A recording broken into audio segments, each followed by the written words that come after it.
Já, Sigurjón, flottur sigur hjá okkur í dag. Þú lítur að vera nokkuð sáttur með þetta. Já, algjörlega og sérstaklega var heldur unnið, það var svo fyrir vallar. Og akkurat, Valsarar er ekki að skapa sér mikil, lítur að sáttur bara með liðsframmistöðuna og ná svona halda þeim algjörlega í skefjum. Já, algjörlega. Heiðsliðið voru mjög massífur og voru bara þéttir. Við lögum aðeins áherslu á í hálfleika að vera þéttari og voru svolítið í fyrri hálfleik, voru svona aðeins langt frá mönnum í þessu stuttspil hjá þeim. Þannig að við lögum áherslu á þessu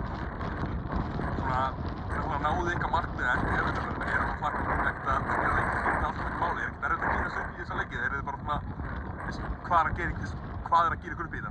Það er náttúrulega bara eftir að stjórnum lengi sem við viljum vera á meðal þessara liða og þá þurfum við að sýna það saman við heima í þessum hluta og við erum mættir til þess. Það báru sér að gleðitíðindi hérna frá félaginu í gær að Rúnar Kristinsson væri búinn að endursemja. Það lítur að vera eitthvað sem þið leikmennin eru ansið sáttir með. Já, bara algjörlega. Hann er bara besti og við erum bara í toppmálum með hann í framstöðum. Og þetta hlýtur svona sína metnaði á félaginu að reyna, ná svona nokkuð stóru markmið og reyna síðan að stefna þess hana. Já,